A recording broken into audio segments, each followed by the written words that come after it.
Welcome to this week's edition of MIAA 360. Broadcasting from inside the MIAA Network studios, I'm Jason Katz. Coming up a little bit later on in the show, we had a chance to talk with Dr. Kevin Schriver of Southwest Baptist University about the psychological impacts of being a student athlete and his involvement with various committees to combat these issues. Plus, we give you a behind-the-scenes look of how one MIAA university gave its students a once-in-a-lifetime hands-on experience. But first, the University of Central Oklahoma recently announced their 8th athletic director. We sat down with the man in charge, Eddie Griffin. It's a little bit of a homecoming for you to come back to UCO in the AD capacity. What's it like to be back on campus again and to be a Bronco?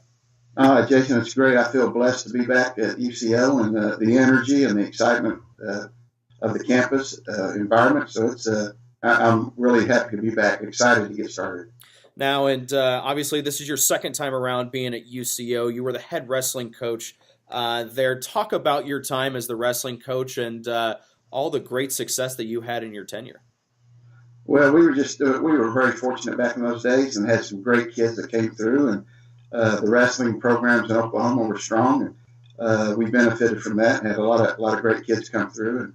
And from 79 to 80, 83 were pretty good years for us here. So. Now, and at that time, you guys were in the NAIA, but I specifically want to talk real quick about your 1981 team. Was that the best team that you've ever been around? That was an exceptional group of kids. 6 national champions on that team. I think that's still a national record at any level. Yep. College or Division II, III, or NAI, but great kids, and all those kids, most of those kids have gone on to be really successful in business and in life, and that's what we're proud of. Yeah, 155 points is what you guys scored at the tournament there. Obviously a lot of people think of Iowa as the big hotbed for wrestling, but Oklahoma certainly is right there at the top of the list. Oklahoma is a great state for wrestling, and the future is bright here in Oklahoma with the amount of coaches that graduate from UCO and go out and coach high schools and other coaches around. And UCO has a great following with the high school level here in Oklahoma. Now, and obviously, I know it's been a long time since you were around the wrestling program, but now being back, how much do you accredit yourself with how well and how successful the wrestling program has been at UCO? Yeah, I don't know if I can take much credit for that. I mean, we were really Jim Rogers, the coach before me, really set the things in motion for us here, and we took advantage of that when I was here. And David James, the guy that followed me, just an exceptional coach and an exceptional person.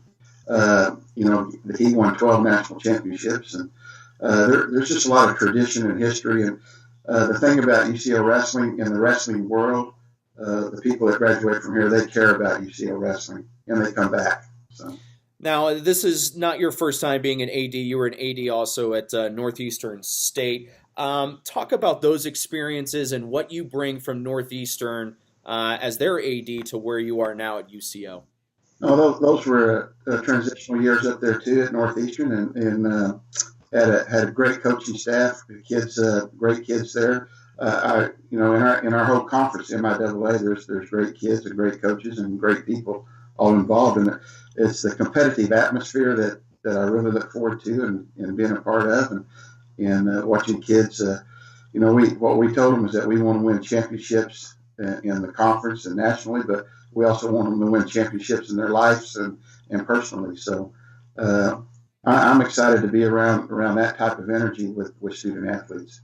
Again, we're pleased to be joined with the 8th athletic director at Central Oklahoma University, Eddie Griffin.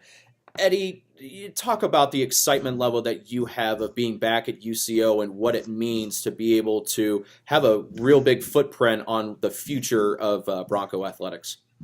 Well, again, like I said, I feel blessed to be here at UCO.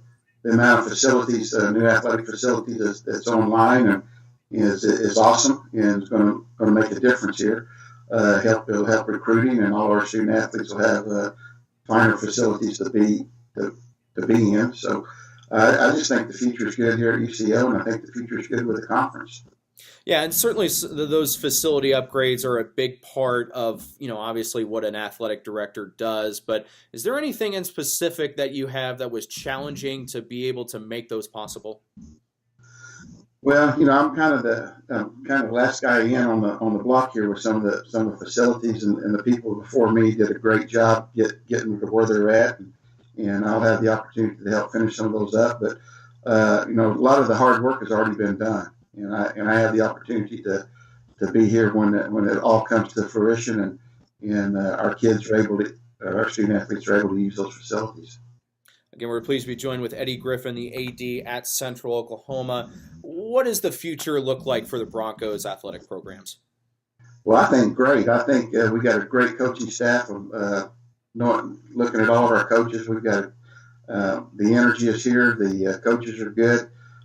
We have the same problems that everybody else has, and we just try to work through those and as best we can. But I think we have a great group of coaches, a great group of staff here. So I'm excited to be here and working with these people. Talk a little bit about what it's like being a part of the MIAA conference and just how competitive every single sport is at this conference. Well, no doubt the MIAA is probably the strongest Division II conference in the country and across the board, and we know that, and so we want to try to be as competitive as we can be in every sport that we're going to participate in. So, but that's a good thing. I mean, you want to always try to be the best as you can be, and being a part of the MIAA is exciting for us. Eddie Griffin, the 8th athletic director at Central Oklahoma University. Eddie, thank you so much for the time. We appreciate it, and best of luck to the Broncos. Jason, thank you. We'll take all the luck we can get. Thanks again to Athletic Director Griffin for joining us. We're going to take a quick time out, but don't go anywhere. Much more of MIAA 360 coming up right after this. The American dream to me as an immigrant means having the opportunities that my parents didn't have. Being the first one in my family to graduate, it meant everything my parents sacrificed for me to get to this point. It was paying off. Estoy muy orgulloso de Michael por haberse graduado de colegio. My path to a college degree would have been completely different had I not had a scholarship. It would just relieved a lot of the financial burden. Welcome back into this week's edition of MIAA 360. I'm pleased to be joined via Skype with Dr. Kevin Schriver. He is the Dean of the College of Education and Social Sciences at Southwest Baptist University. Dr. Schriver, thank you so much for your time. Just to get us going here, you're a psychology professor there at the university. What got you interested in becoming a psychology teacher? In actuality, I mean, I had this concept of wanting to become an architect very first in my life. But then I started to see there were some hurdles and some obstacles going that direction. Just happened to take a psychology class at the same time, and I thought, now that's interesting. And so I go that particular direction. And then, of course, you get your undergraduate degree, and then I moved on to my master's program. And my master's program, I majored in clinical psychology there, and branched out into the world of the State Department of Mental Health here in Missouri. And so I've pretty much been a psychologist ever since I got my master's degree, and now I've set foot here at SBU. Now, and what you failed to mention is obviously you're at SBU now, but you were at Central Missouri for a time, so a little bit of an MIAA connection. Oh, definitely. That's where I got my master's degree, and interesting little connections as I've been a part of this MIAA experience professionally, but being able to go back and say, hey, to the Central Missouri staff, I was there once before, way back when. Now, we'll get to your involvement in the Management Council and the Membership Committee here in a second, but you've done a lot of research yourself on the psychological impacts of student athletes, and we ask them all the time, how is it that you're able to balance everything from a psychological standpoint? How rigorous is it to be able to balance not only your curriculars and your curriculum in the classroom, but also everything that is involved with being a student athlete? I think it is indeed rigorous for the balancing act that a student athlete has to perform. You've got the academic element on one side, where there's a lot of concern for keeping grades at the level where they can still maintain eligibility. but also too, you got a good quality person who wants to achieve as best as they can in the classroom. So they add that pressure to themselves because they're motivated, they're achievement driven. Likewise, back out on the field or back out on the court, they also have that achievement and motivation, type A personality, you might want to say. And so they really push themselves and add a stress and a pressure for wanting to excel. But then you also take a look at the balancing act with their when they get out of the classroom and when they get off the practice field or court, that they've got a social life. There's things that go on with their families. There are emergencies that pop up. So there's a lot of unique stresses and pressures that the current student athlete experiences that are just a little bit above the other students that walk around on campus. I think they're very much a mirror image of each other, but it seems like there's a little bit of a higher ratcheting up of that emotional drain that sometimes can happen than some of the pressures that are felt. They really do personalize that and internalize that. And so you just got to be able to make sure that they have that release and that outlet, whether it's talking with other teammates or coaches or maybe some other people on campus, just to let them know they're not alone in that struggle of balancing, because they're just like every other young adult going through this period of time of trying to identify who they are, trying to develop relationships, trying to establish a career, and they know that college is going to be a part of that. So when you look at all of those factors, it really is kind of key for them to get a good solid footing and then have that support network on campus to help them through those stresses and pressures that they experience. This is certainly something that, and I know that you talked a little bit about the rigors and some of the, the emotional side of things. Have you noticed a change with the amount of attention that the emotional side of what a student athlete has gone through? Have you noticed that change within the last, say 5-10 years? Oh, certainly. I mean, the Sports Science Institute of the NCAA has now taken note of the overall mental health picture of the student athlete, not just Division II, but all divisions. And so that now has become an initiative. 10 years ago, that would really not have been on the radar screen. It started to pick up with looking at everything from just the basic kinds of things that athletes would concern themselves with to perform well, such as diet, maybe sleep patterns. But then you also get into some risk-taking behaviors that become problematic, all of which is trying to achieve some sort of sense of where's my place and what am I doing, what's my purpose. But if you make the wrong choices along the way, then that can bring about some additional mental health issues. We also see a number of other kids, not just student athletes, coming to college that have maybe some mental health issues from their high school or their junior high years. And so they may actually bring a diagnosis. They may actually bring medications with them to campus. So this whole realm of mental health has now become very much front and center, the initiative from the NCAA. And being a psychologist, I'm a little bit partial to when those terms fly up. What kind of support networks can we actually put in there? Screening for depression, screening for anxiety, taking a look at, that initial reaction of a coach or an assistant coach, somebody in the athletics department to say, we've got some services here on campus that we can assist you with. Don't try to just willpower your way through it, bite the bullet, as they say. But this is a mental health issue, so let's go ahead and get you in, and let's see if we can kind of help with that. Especially now with how much pressure and how much, how much as far as money-wise and everything that is dumped in to athletics. Have you noticed a change in how much more athletics are looked at as opposed to what would be 10, 15, 20 years ago? I think there's a definite building of expectations. And so 10, 15 years ago, you would have these individuals just by their sheer talent at a high school level can get recruited, they come in and they play. But then what happens is you got the phenomenon that at high school they were the big fish in a small puddle, and now they're the same size fish in a larger puddle with a lot of other same size fish. And so there's that competition that tends to breed some pretty good elements of pushing and pushing towards better performances. But that becomes a different set of glasses you got to put on when you realize that, okay, now I've got to be able to compete against my teammates before I compete against the other teams that we're going to play in the conference or whatever. And so a lot of times the make or break issue is the 6 inches between your ears. that mental state that you have by going into those practices and really trying to be determined and not let a lot of those pressures and stresses get to you so you can perform at that maximum level.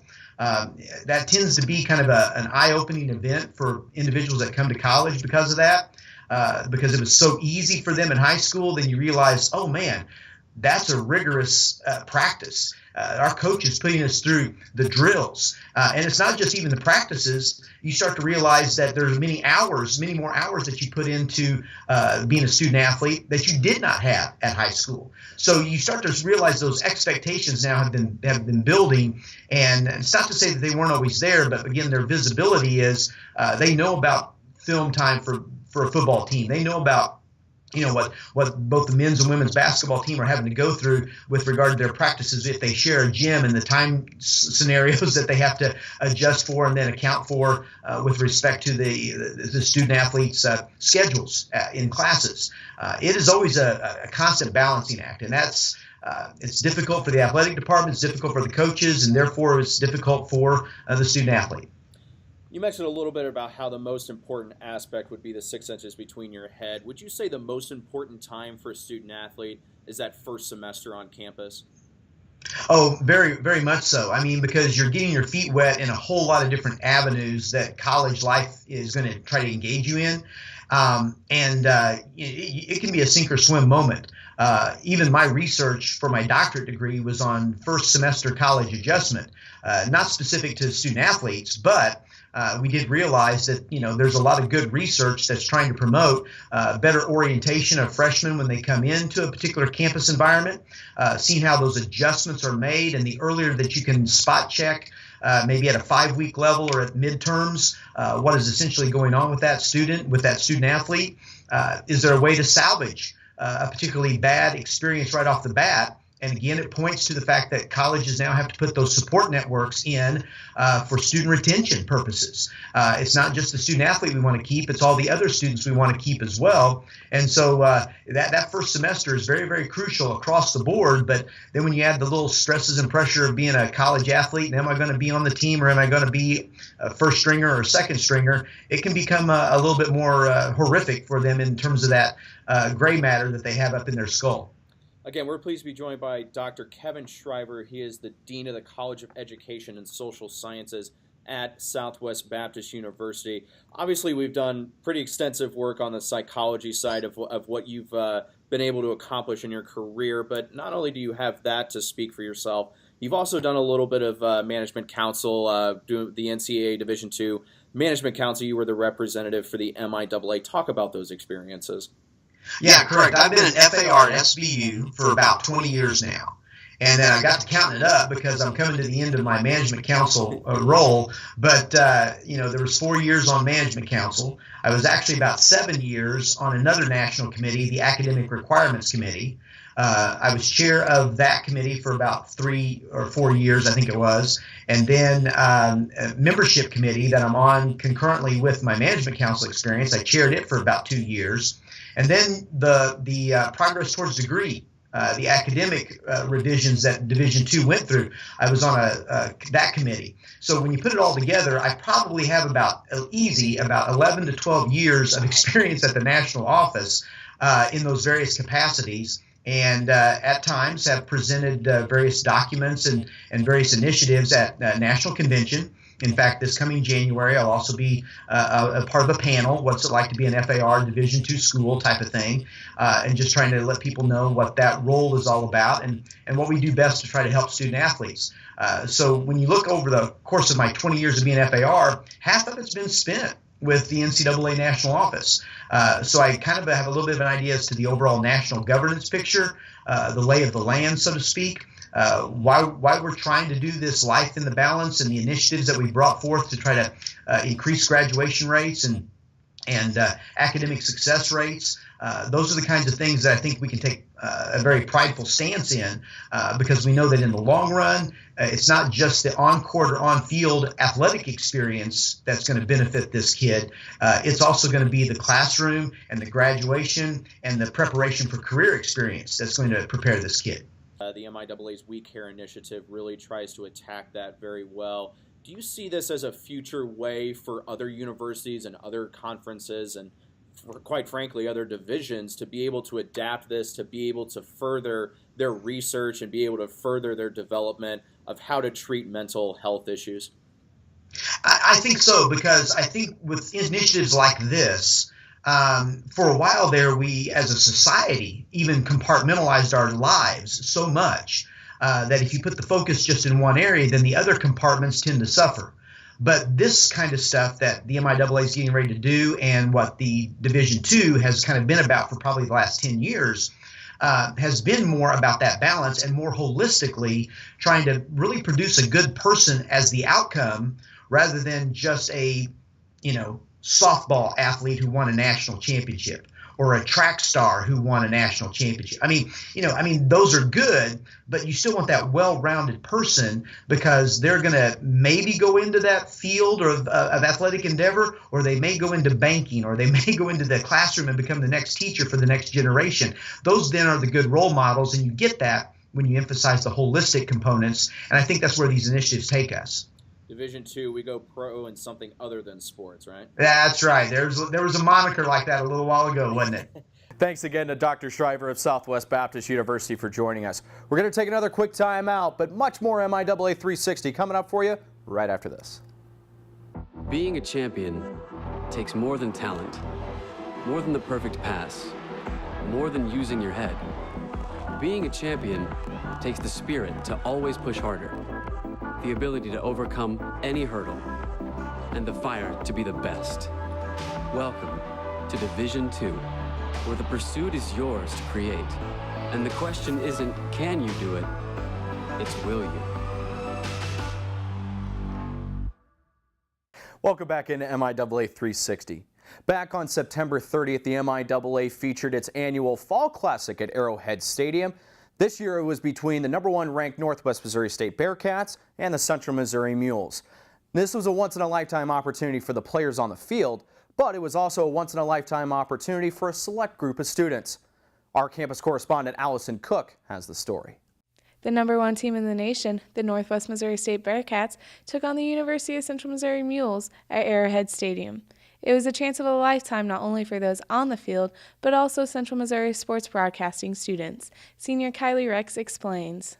So they actually gave us press passes, and we got to go up to the press booth where they run AeroVision for every Chiefs game day, except this time for the Mules game.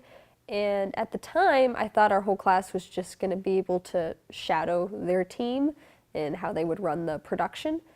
But then they got to turn around and they asked me if I would like to run the switcher.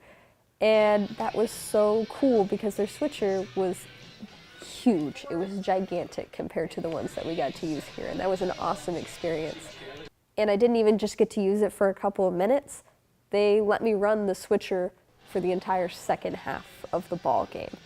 And that was really exciting because eventually they stopped kind of babysitting me and they left, and I was just running the switcher with the director and the producer, and it felt like I was part of the team. These students broadcast home football, basketball, soccer, and volleyball games, so being able to see how a professional broadcast was ran helped them learn new ways to improve theirs. So while the production seemed really, really hectic, it was interesting to see the line of communication from the replay operators to the producer to the director and how they seamlessly put together a production on the viewer's end. But on the back end, it was a lot of yelling, a lot of communication, but it worked. It worked amazingly, beautifully, and that was very exciting. That was something I took away. This experience helped the students realize even though their broadcast is on a much smaller scale, the experience they are getting will help them in their future careers. The thing that I really took away from getting to go up into the production booth was how applicable everything I do in the classroom is to an actual live production. Most everything I have the opportunity to do at school, on some level, it's the exact same that they're doing there. And how important it is for me to learn and pay attention and practice this craft while I'm in school. That way when I actually get into the workforce, how important everything it is that I've learned. These students walked away with contacts and experiences that they can not only apply to their sports broadcasting class, but their other production classes as well. Reporting for the MIAA Network, I'm Allyson Cook. Thank you, Allyson. The Bearcats would go on to win that game 24-20. on late heroics in the fourth quarter. Although the Mules football team may have lost, the UCM sports broadcasting students certainly won. And that's our show for this evening. From all of us here at the MIAA Network, I'm Jason Katz. And until next time, bring your A game.